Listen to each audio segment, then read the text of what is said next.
Good evening. I'll call to order this Fairfield Town Planning and Zoning Commission meeting for August 22nd, 2023. Start with our meeting minutes from July 25th, 2023. I have a motion on the item. To approve. Move to approve from Commissioner Francis. Second from Commissioner Braun. Remotely see your hand raised. Well, all our full members are present with Commissioner Braun and Harrison joining remotely, it looks like, right? Correct. Okay. So, Commissioner Francis. Just a couple of typos that I alluded in line two. Other than that, they look fine. Okay. Commissioner Braun. They're fine. I reviewed them. They seem accurate. Any other member of the commission? Comments, questions? I will abstain because I was present for the meeting. Put this to a vote. All those in favor, please say aye or raise your hand. Aye. See 5 hands with Commissioner Harrison's affirmation, 1 abstention, so passes 6-0-1.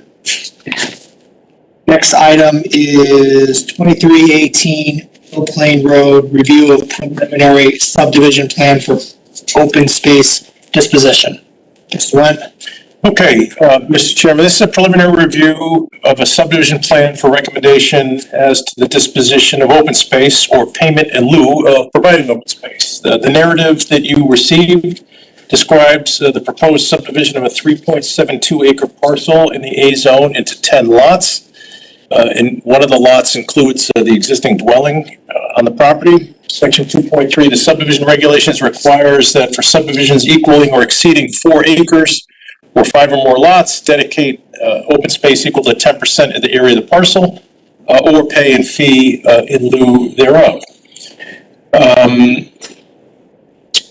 When in the Commission's discretion, there's an adequate area within the subdivision to merit preservation or to provide meaningful open space. In this case, the pre-subdivision value of the land is just under $1 million. Therefore, the fee would be just under $93,000, rounding $93,000 in the town's open space fund for potential acquisition of other land or maintenance of existing open space.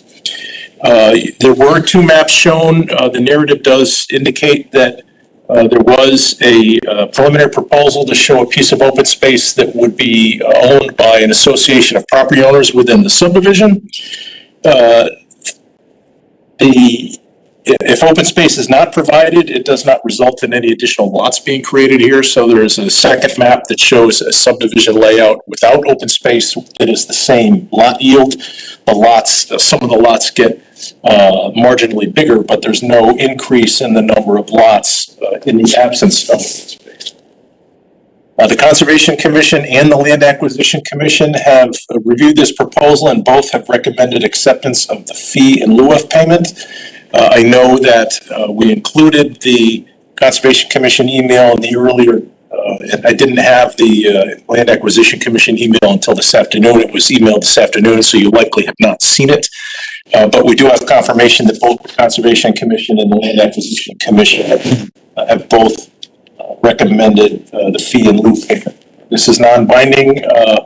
On this, you'll see later in the agenda that we have a formal application that will require a public hearing. So the final disposition of open space can be further vetted at that time. But that is all I have pending any questions, Mr. Chairman. May I have not a motion, but a recommendation, I guess, just so we can start discussion?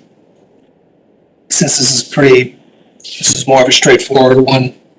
Mr. Bremen. Recommend accepting the fee in lieu. Second from Commissioner Francis. Commissioner Bremen. So I read the narrative and looked at the materials, did note the recommendation of the Conservation Commission and the Land Acquisition Commission, and independently in our function as a planning commission. I think that there is a lot to be said for taking the approximately $93,000 for the town's open space fund, rather than requiring open space in an area that's not conducive to the town's open space utilization and doesn't fit into the town's comprehensive plan for such open space. And it is a non-binding recommendation, so we can always change it when we review the re-subdivision. Thank you. Commissioner Francis? Did the Land Acquisition Commission have any idea of open space they might like to acquire? How much is in our fund now? I don't know the answer to that because it periodically gets drawn down over time. If I had that spreadsheet, I had it last time. I tell you how much we've collected since the fee has been enacted, if I still have the. The short answer is I don't know what the current balance of the fund is. What's that? Goldfield Road we bought. We buy the old. I have a question. Kind of wetland. Yeah, that was, I don't have the fund balance presently, but I can certainly point it to. If they have any suggestion like, oh, you need to. Yeah, typically when there's, if there's connectivity to an existing town open space, which was, I think, the case in that circumstance where it added to made an existing town parcel larger. I know the Conservation Commission in their comments, although it wasn't articulated in the email, it's a fairly small piece it's a private entity, had some concerns about its ultimate maintenance and just felt that the $92,500 they'd be better served with that. Plus, it was only going to an association, so. Correct. It wasn't, right, the applicant wasn't proposing it there are three ways in which an applicant can propose open space to be provided. One is an outright dedication to the town. One is a dedication to another nonprofit entity. We've had examples of that as well, where parcels have gone to Aspect Land Trust or Audubon. And the third is to an association of property owners that would own it and be in charge of its maintenance.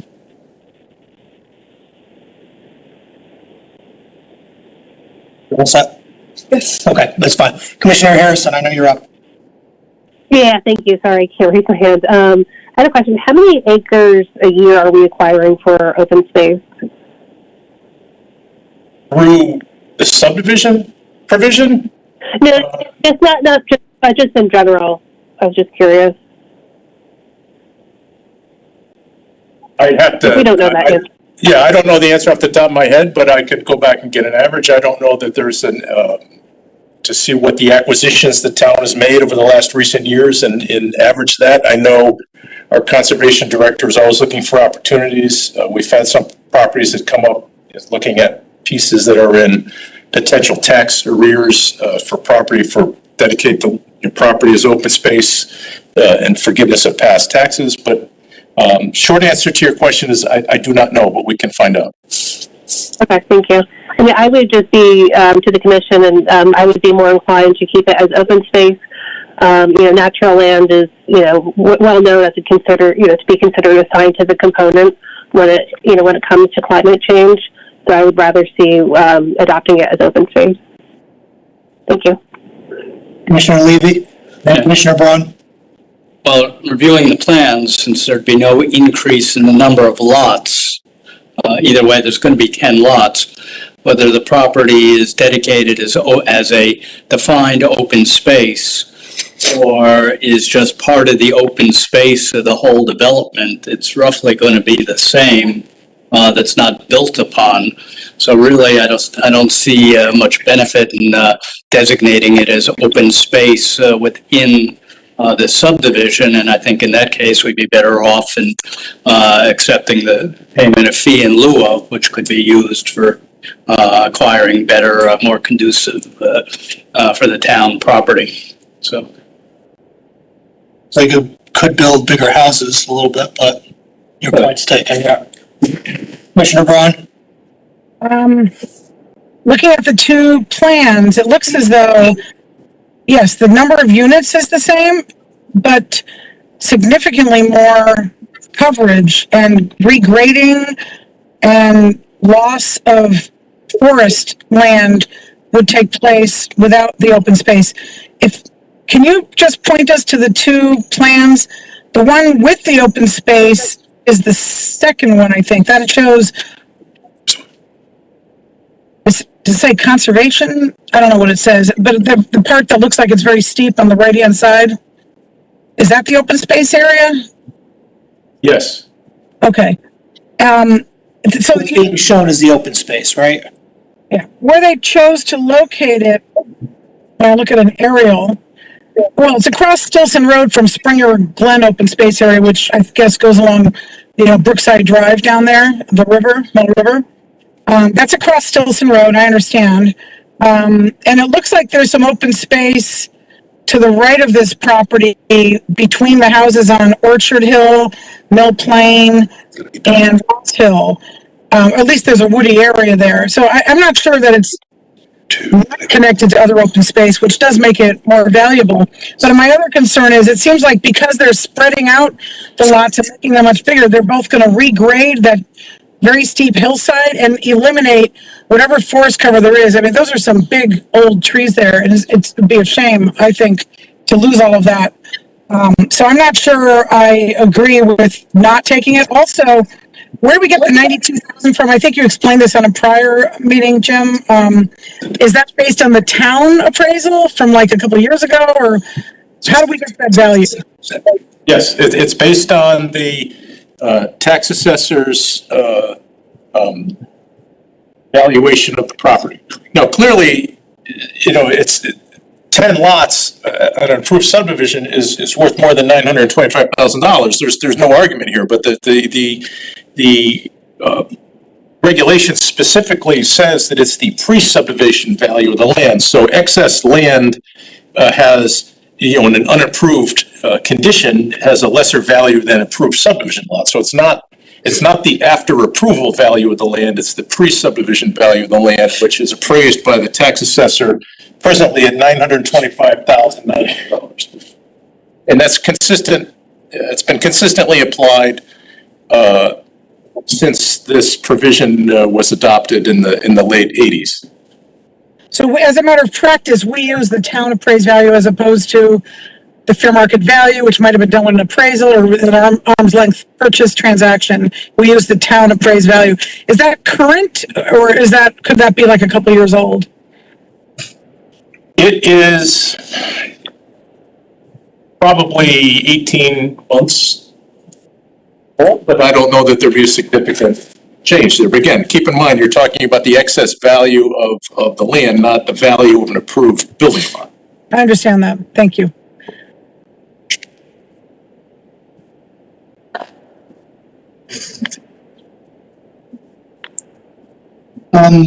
Ms. Harrigan, can you just remind me where the open space is on the map there? It's right. It's that kind of Z-shaped parcel. Yeah, it's upper right, correct? Right end of the cul-de-sac. No, I just want to make sure. I don't know if my cursor's showing. No, I get that's what I was looking for though.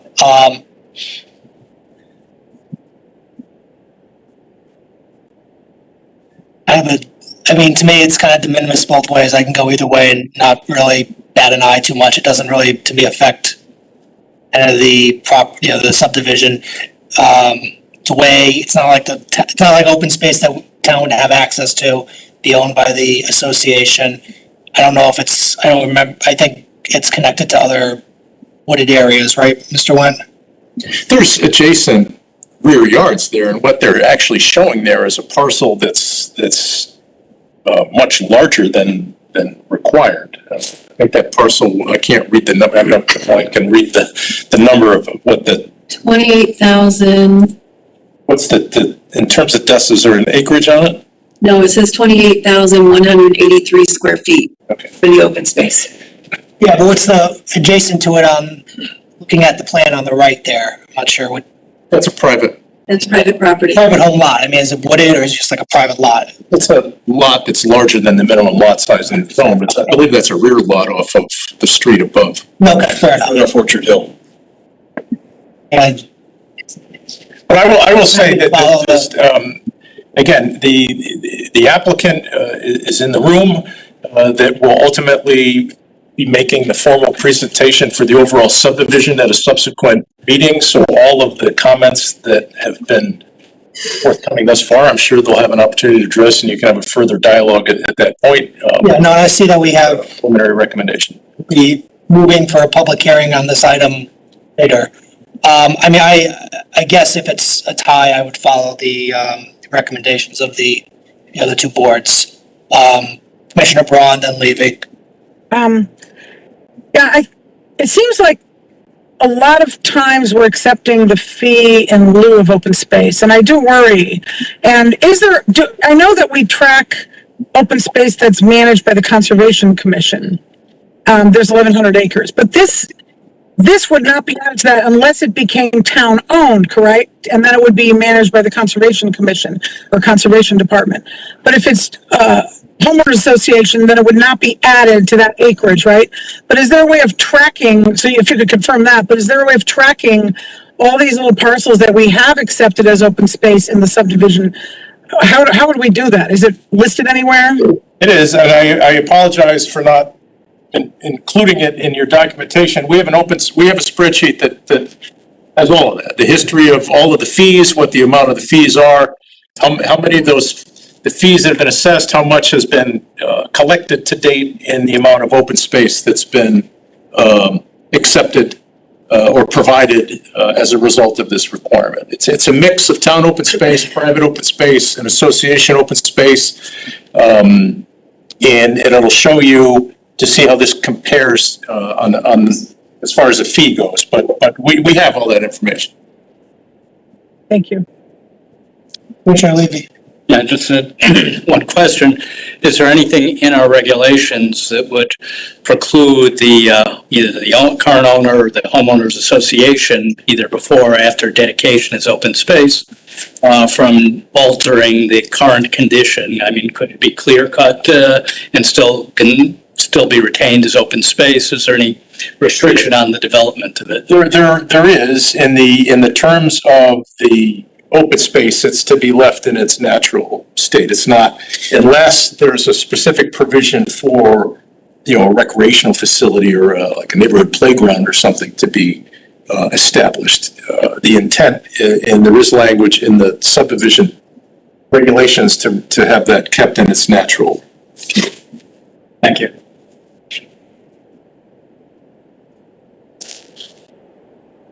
As we said, this is non-binding, so we will have a second. We will be looking at this again in a public hearing. You do have a recommendation from Commissioner Raymond on the table. I would think, especially with the applicant in the room, it might be worthwhile to vote on it to give them a sense of where we are, where we stand, based on what has been said. Unless does any other member of the commission wish to have comments or questions? Commissioner Francis, then Braun. Well, I'm pleased to hear that it will be left in its natural state. That is about as good as we could ask for. Well, assuming you take the open space instead of the fee and lieu. Is that, you good? Mm-hmm. Commissioner Braun? Yeah, I guess it would be helpful for me. I'm just gonna vote no tonight, but I have an open mind, and I would like to get more of that data on what we're doing town-wide, but also I would feel a whole lot more comfortable even if they do expand the lot size, if they don't flatten out that hill and get rid of all the trees. I'd be more comfortable if they didn't expand it that much where they're paving over. And that's a beautiful parcel of land, and I understand they want to develop it, but it's that forested woodland up in the hill is very valuable when I look at it. So if there's a way of not mowing it all down and clear cutting and regrading and flattening it out, that would make me much more prone to accept the fee in lieu. I don't know if that's possible, but Also, I have another question. If this is a 10-lot subdivision, doesn't one unit have to be affordable or no? Well, that will be the subject of discussion during the hearing, but the regulation specifically says the creation of 10 or more dwelling units, not lots. And so it's the applicant's position that the language is clear that this is a creation of 9 additional dwelling units, not 10, because they're maintaining the existing house on the property. That's interesting. I don't know if I agree with that. Maybe Well, if it's that's a separate matter from the open space that will be the subject of further discussion, I'm sure. okay. Yep, thanks.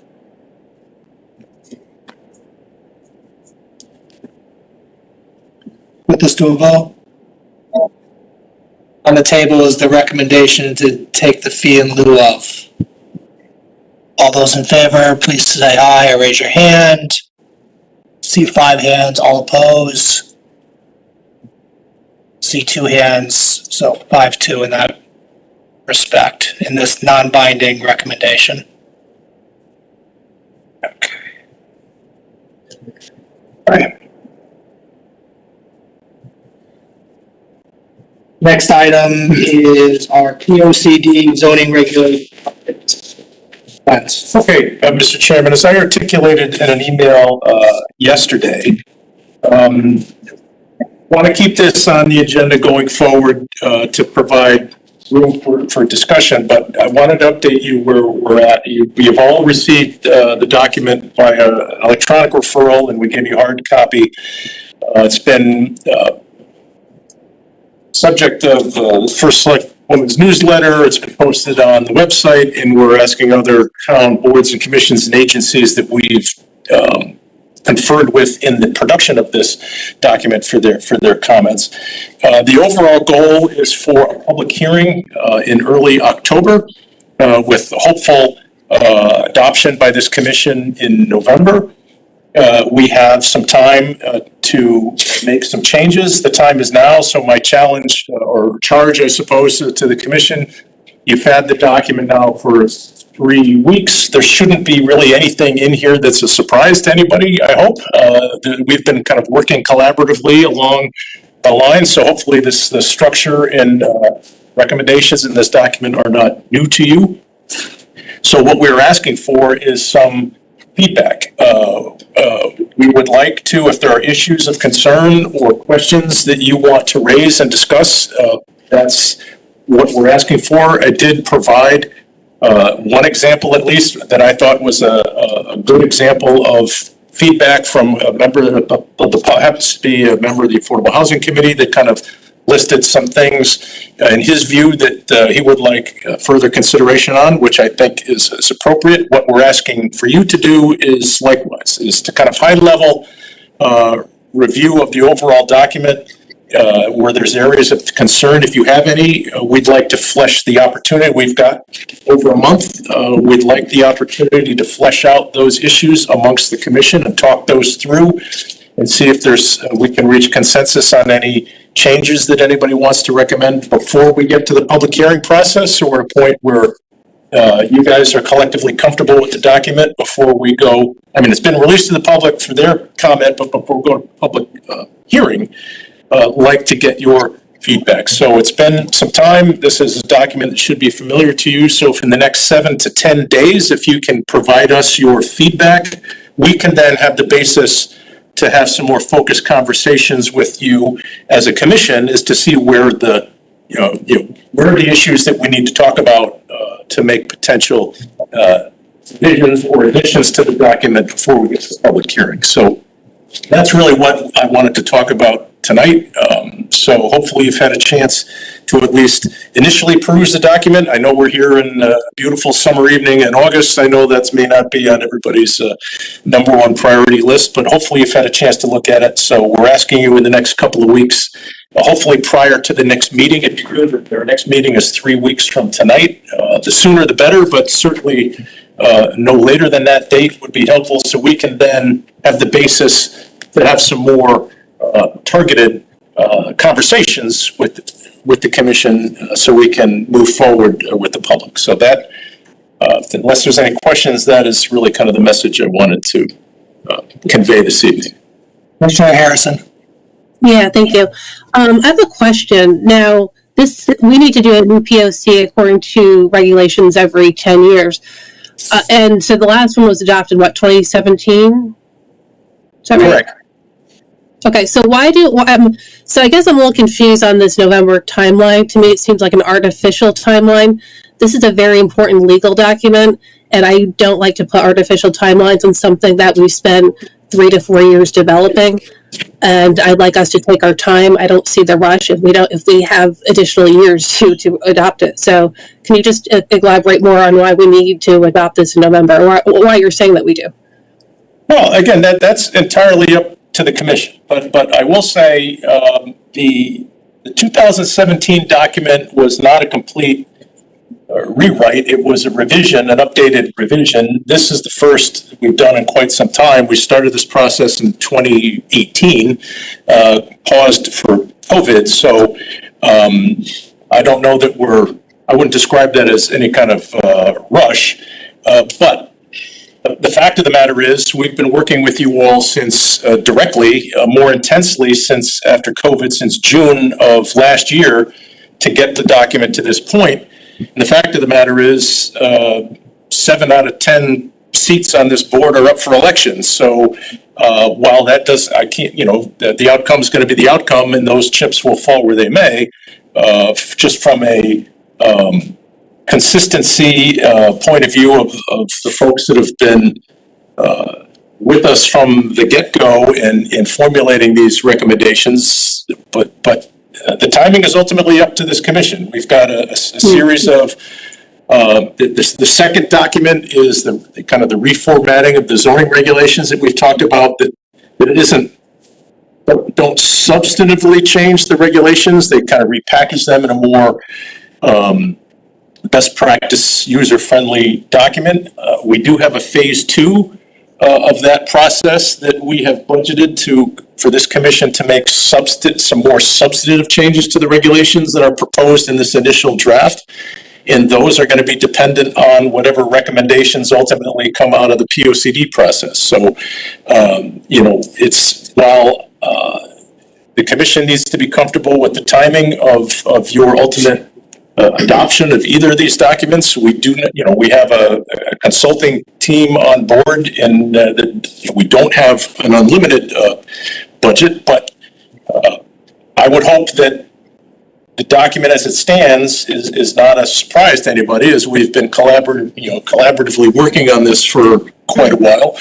But so if there's a challenge to providing us feedback and edits, let me know. But I would think, a month's time would be a kind of a fair turnaround from my perspective. Okay. No, that's fine. Thank you. And I just don't like to, I don't think it's fair to the public or to anybody to put a timetable on this just because an election is coming up. I don't think any of us who are up for election, who are seeking election, would want to put their name to something that they're not totally comfortable with. I didn't know that we'd be getting rid of, geographic areas in the new POCD. That's completely new to me. And I was quite frankly, I was very surprised to see that. So I have questions for the consultant, and I'm hoping that he'll be there at the next meeting where we can have more of a give and take. A month's time to digest, a document when we all have full-time jobs. I don't know if that's quite reasonable, to be honest with you. So I would like us to see more time, not put an artificial timetable on it. We have the time. Why not take it? So that's my take. Commissioner Braun. Yeah, and by the way, and thank you very much to the staff and the consultant. But yeah, I would support Commissioner Harrison's comments. I had actually asked a couple of times, I think, for the consultant to make a presentation. I know we've had workshops and open houses and things like that, but there was never a presentation. And this document was drafted by the consultant, not by us, which is fine, but we have to adopt it. We are accountable. By law, 8-23, we're the ones who adopt this. Our name goes on this. So when I, as a lawyer, take work, maybe I might see somebody else's work, but I've already started going through this.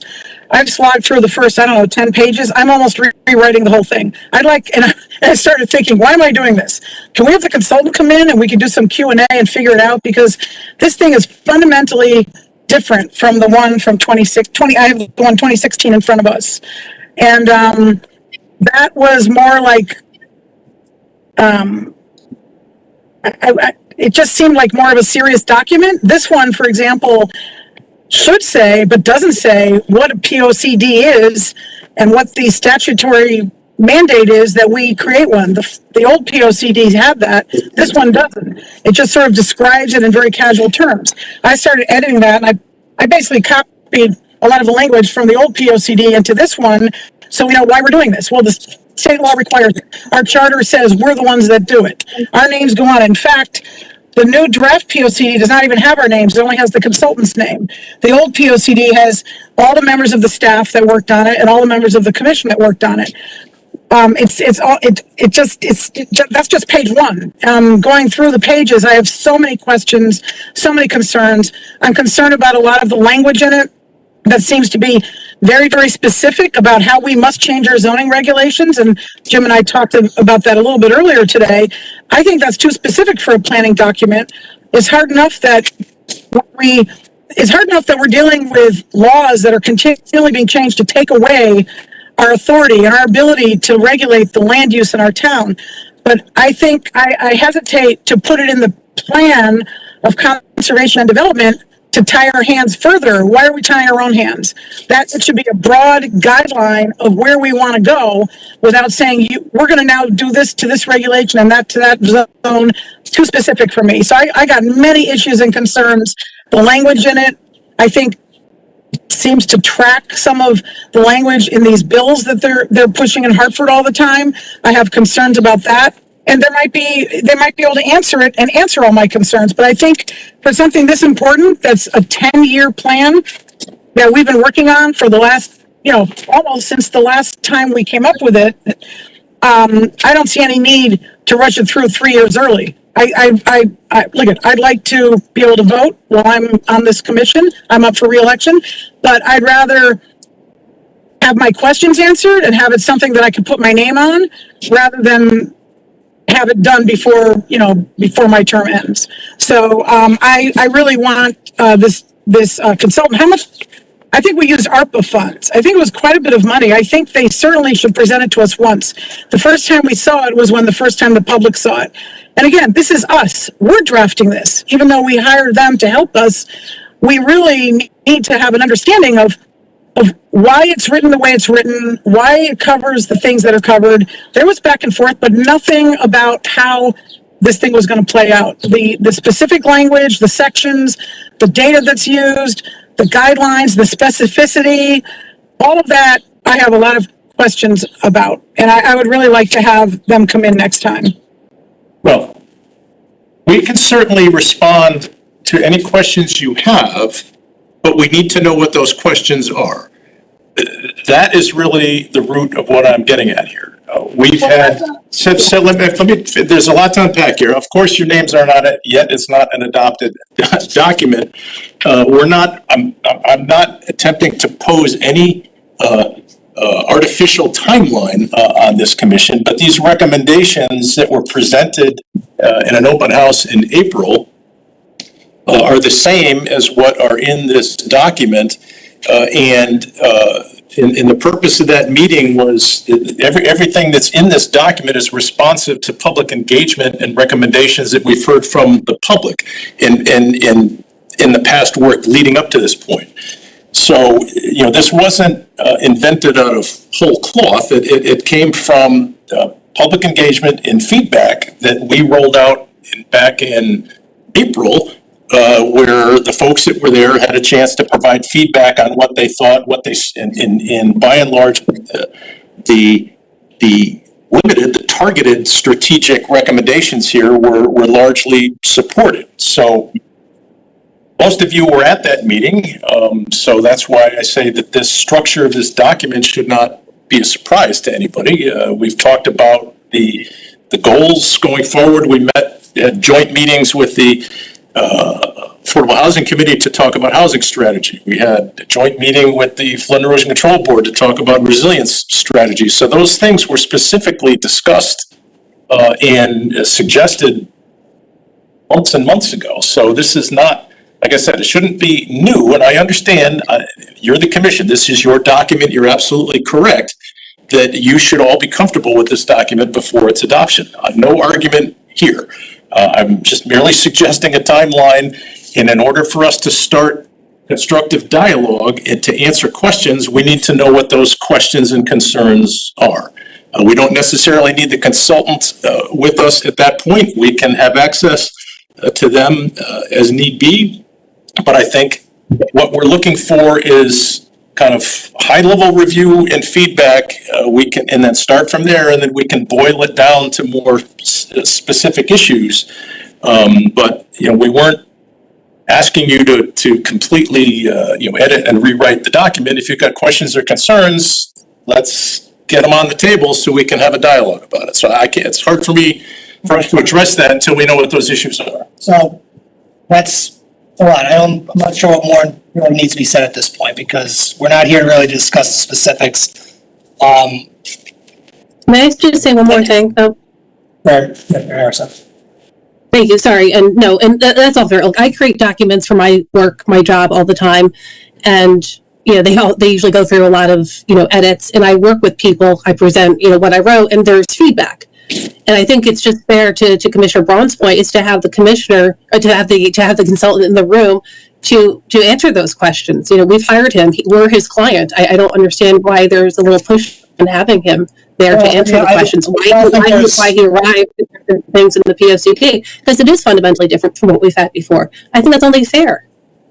Well, we I can don't know certainly the ask, pushback. but ultimately, as we've all said, this is our We're the document. client. I understand that, but we're the client, we're the fact finders, we'll make the decisions. I mean, we can read what's been written and we can ask for his input, I guess, but we also have staff and ourselves to rely upon as well. So that's not been foreclosed upon. What's, I guess, been requested by staff, Mr. White, Ms. Harrigan, and I'll echo it, is we need to now get comments from the commission into staff so we can start to get a sense of where we are from the commission.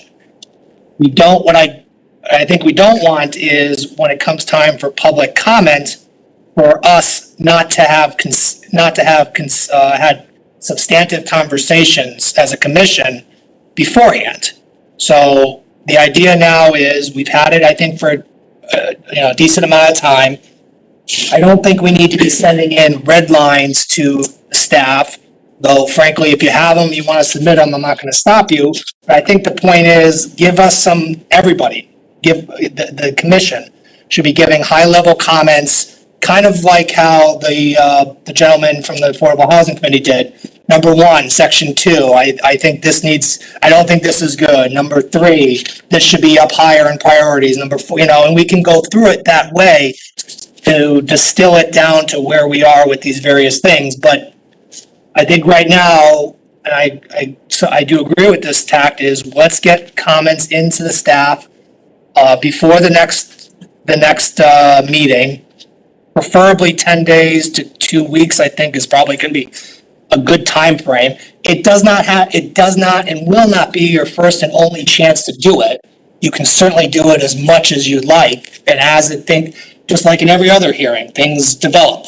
So that will happen, thoughts will come up, but we need to start the process now. And as far as the timeline issue, yes, of course, if we're not we could have public comment go through next year and not be in a position to vote on it just because we have public coming in one day, every day. But we do at the same time have an election coming up.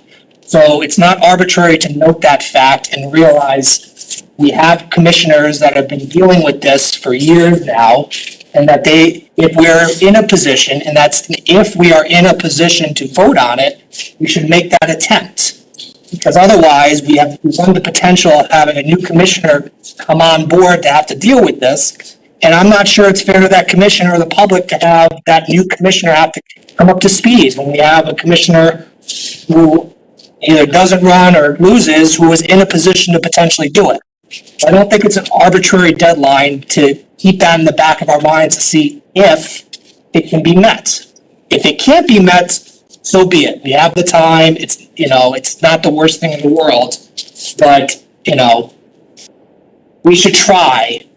We should try and see what happens. We should not be taking September off, for example, to see, if we can, just because we don't have to do this in November. I think we should be working hard in September because I get the sense that we may not have too many major applications coming down the pike. So this seems to be a perfect time for fall to, as a commission, really do what we can to see how far we can get. And if we do it, great. If we don't, that's fine too. But I guess just to echo Mr. Went's point, we've had a chance to review it, and if you haven't because of summer, that's fine. I'm just requesting, in order obviously, I'm just requesting that if you have comments at this point, even if you have not, even if it's not complete, but give them into staff so we can start this process substantively. Commissioner Braun. I hear everything you're saying, but we really did not have a presentation on this. We had a broad presentation with maybe 9 points at the April open house. And then we had to go to the workstations to get detail, but there was no presentation of that detail. It was asking questions with a group of people about something, and it was not a presentation, a comprehensive presentation. It was impossible. There was no we did not get this document till several weeks ago. And so that's one point. We spend months modifying the, ADU and other regulations. And that's once we had the proposed language. So this is a document that's going to last 10 years. It's going to be cited at every application by applicants and the public by saying whether their plan is consistent with this, whether this proposed text amendment to our regulations is consistent, and the devil is in the details. Commissioner Braun, I understand that. We're not disagreeing with I don't think anybody's disagreed with anybody's statement so far. I think the request is, let's start this process, get your comments and edits or suggestions or, anything and everything in so we can start this process. We could very well request, I guess, the consultants to come in to give a presentation, but I think it would behoove us to know what you're focused in on and what your issues are at this point. So I think that's the request of staff, and I echo that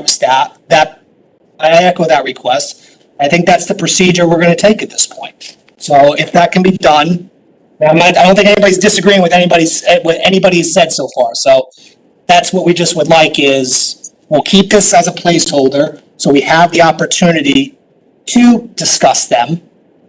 Depending on other applications, but I don't think I get the sense that there may be some, but we should have time to discuss these issues and the POCD at the hearing. Maybe we can put it at the end if we have a short meeting. Take however many meetings it takes. And we can have special meetings. We're not setting a limit, but in order to start the conversation, it's helpful to know where everybody stands, so then we can focus on where there are issues that we need to discuss. Yeah, so that's the request, and I think that's where we need to start, and we'll let it evolve from there, so to speak. But I think that's where we need to start. Can I make 2 more points? If you please. Actually, This document. Commissioner Braun, do you mind if I speak? Because you've spoken a lot. Yeah, sure. So just as a point of personal privilege, the first meeting that I had on this POCD update, renewal was almost 4 years ago in 2019, November 2019. And I feel a responsibility to the public that elected me almost 4 years ago to see it through. And I intend to get my hands dirty and do the work in the next couple of months. We have 3 months before November to do that. Second, I don't feel as though this is a document that is being forced down our throats by a consultant. I think that's a fallacy. This is a document which I personally and everybody in this commission has had opportunities to have input in and to create over the past 5 years. All right. So to suggest that a consultant has created this out of whole cloth last month and is forcing us on an artificial timeframe to rubber stamp it is just inaccurate. And I don't feel that way. And I think that the fact, the outline for this very document and the presentation that was given to us in this document in February of this year, the workshops going back to 2020 and 2019 that preceded that and informed that process that are referenced in the beginning of the document, the workshops that we had in April of this year, all of that belies the contention that this is a document that we are being forced to adopt by a consultant. So I reject that notion. All right, so again, this is a request coming just from staff for comments at this point. We don't need to get, I mean, if there's any small points, Commissioner Braun, that need to be finalized, so be it. But I mean, there's no motion, there's nothing really to vote on. We're not talking substantively about it. This is the procedure we're gonna go. I'm not expecting everybody to be unanimous with really anything. That's fine. Healthy disagreement is a very important part of this process, but I mean, I don't really want to spend much more time on this at this point. I don't think anybody's really, I mean, there's been some contention about consultant, fine, but I don't think anybody's disagreeing about the timelines, our responsibility to it, and being thoughtful and all the like. So, I mean, unless there's really anything major that needs to be put on the record, so be it. But I mean, I'd just like to move on. Commissioner Braun, though. At least 5 members of our commission are new in the last 2 years, so 3 in the last year. So our commission has completely changed over since this process started. I came on board when Commissioner Brahman came on board, and I remember my first thing was a workshop in January of 2020. But I know Commissioner Harrison, I think Commissioner Ford, 3 other people came on board, commissioners came on board this year. So I don't think there's any sort of like necessity to have the same commissioners vote on it that were there 5-6 years ago. There aren't the same commissioners. Everybody's different. Almost everyone is different. Well, I mean, of course, Commissioner Braun, but I mean, are we really gonna, I mean, the problem is, and again, if we can't meet the election deadline, then so be it. But there's a difference between Commissioner Harrison getting up to speed and having 2 years to do it versus somebody who comes in December and literally picking it up. So again, I don't think we need to have an actual deadline. And this is not like the 830G deadline where if you don't meet the deadline, it's automatically approved. We have the time, but I think we have to recognize the obvious fact of an election and the practical effect of having experienced commissioners doing this, who have lived through this and who have spent the time doing this, who were elected to do this. Again, no artificial deadline, but I mean, I don't know. So, again, I don't know much more we can say about it right now, but again, the whole point of this line item and this going forward is we got to start the process, get your comments in. It's not your first and only time. It's high level considerations at this point, so we can distill where we need to go. And we'll have an opportunity again in our next hearing. Oh, whose hands up? Sorry. Oh, sorry, I saw that thing. Commissioner Francis. Well, I thought we were to issue comments tonight, so I prepared some. I've been reading it slowly for 10 days. I would submit them. I mean, unless everybody wants to go through some comments now, I'm not really fully in a position to really consider them at this point. And I'm sorry I did cut you off, but I think considering where I had talked to Mr. Wendt about it, my thought was we would send comments into Mr. Wendt, only to you though, right? This shouldn't be sent out to reply all. Or should it go to the? I don't know that that's a significant distinction. We I think will share everything that. Okay, that's fine. We get because. No, that makes sense. Somebody's thought might trigger another thought. No, that's fine. It crossed my mind about being mindful of sending it to everybody. So, Yeah, it's our own, I think the distinction can be drawn between our own applications. That should have been, maybe me to be a little more clear that this is to start the process and get it in, that we weren't going to go through it tonight. So I apologize for taking the wind One out. thing I'll say is the structure is very different. It was easy to read the last time, and it was clear, and you could find what you want. This one has more detail. And the resiliency and sustainability were very in-depth and real wake-up call, hard to read, resiliency. I think it might be too much for a master plan type thing. I don't know, because it's managed by another commission if you want that kind of detail.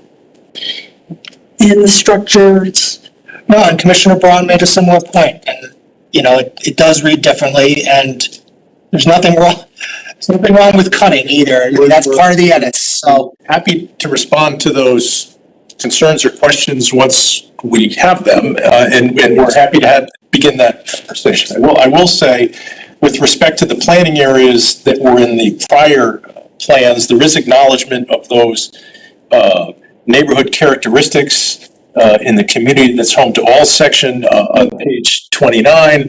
But I think what's important to keep in mind is the changes that are discussed are a very, very small percentage of the overall town. I think on page 41, there's a statement that I think speaks to anybody that may have a concern about the prior plan, is the acknowledgement that we all recognize the legacy neighborhoods that we have. And I'll just read the two-sentence comments. On page 41, many Fairfielders strongly connect the quality of the town with the quality of its residential communities. As such, there is little opportunity or appetite for the town to grow its economy through the expansion of its commercial and industrial areas. This economic growth will be driven by adaptive reuse and redevelopment. That's kind of the underpinning of a lot of prior planning work that we're doing. The applications we're seeing in pre-application reviews are adaptive reuse and redevelopment of long-developed sites. We're not looking to target new areas of town to establish as commercial corridors. It's very strategically targeted, understanding that there's a demand to grow the economy and the tax base at the town, obviously having to be balanced with all of those characteristics of the town that are identified that everybody doesn't want to mess with. So this document does not propose wholesale changes to the town of Fairfield. It's recognizing the strengths that we have. There are statutory requirements for having to recognize sea level rise, resiliency, coastal management issues that are all required under the statute. That's why it's a little bit differently structured. And the policies that are going forward are designed to be holistically applied across the community rather than on a neighborhood by neighborhood basis. That's really the key distinction between the two. A brief explanation, we can get into more detail once we have a better understanding of where the tension may lie. And I don't expect this to be a process where we roll out a draft and everyone is in unanimous consent. That's not realistic. That was not our expectation. We expected there to be comment and pushback in some areas, which leads to healthy discussion and makes for a better document on the road. So I did not mean to characterize this as this is it. This is going to be an iterative process with all of us collectively, but we need to start with. So I'm not going to repeat things that I've already said. All right. Move on to new applications to recommend a public hearing. 2318 Mill Plain Road, re-subdivision application of Sand Dollar Development LLC for 10 lots in an A zone. Mr. Chair, Yes. I believe that Harrison lost her cell service, so you'll have to designate somebody. Okay, who's up then?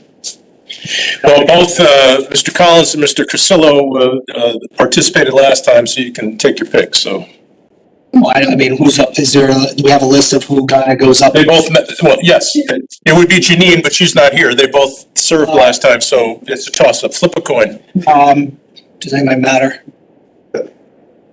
I'm only recommending something in public hearing. It's not a. No, I was gonna say, we only got two small things.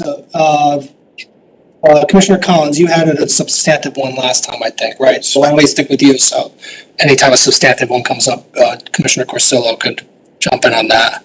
Is that fair? You don't care? You don't care? That's fine. All right, new application to public hearing, motion Commissioner Levy, To public hearing. second. Commissioner Ford, seconds. Acquired. As we saw this one already, with the plan. Any comments? Commissioner Francis. This Ross property, Yes. did this not come to us about 4 years ago? And they couldn't do it for they wanted to do 2 lots or something, and Matt wouldn't let them because of occupancy would buy it all at once. Complicated question. You've seen this in several phases. This is the remaining piece of the Ross estate. You have seen, over the course of a couple years, a first cut of this property that created a parcel, and then there was a re-subdivision within the last couple of years that created 2 additional lots on Stilson Road. This is the remainder of the estate parcel. I thought I was remembering the number 7 from the whole thing. The number 7. Lots. No, This is the first time that a division of the entirety of the remainder has been under consideration. I didn't even mean the remainder, I meant the entirety. I thought when Matt was chairman, I thought the applicant talked about 7 lots. Maybe I misheard him. So now there are 9 left, even though a couple have been developed and another one before that. You divided the big Sesco Hill Road property into 7 lots, I remember. Yes, I remember that. Yeah. Okay, so these are the remaining, and. Okay. And they're gonna put a road in from Stilson. Correct. The proposal is a new cul-de-sac from Stilson. There are 2 frontage lots on Mill Plain, and the rest are accessed by the cul-de-sac off of Stilson. In the existing farmhouse on the corner is proposed to be retained on that corner lot.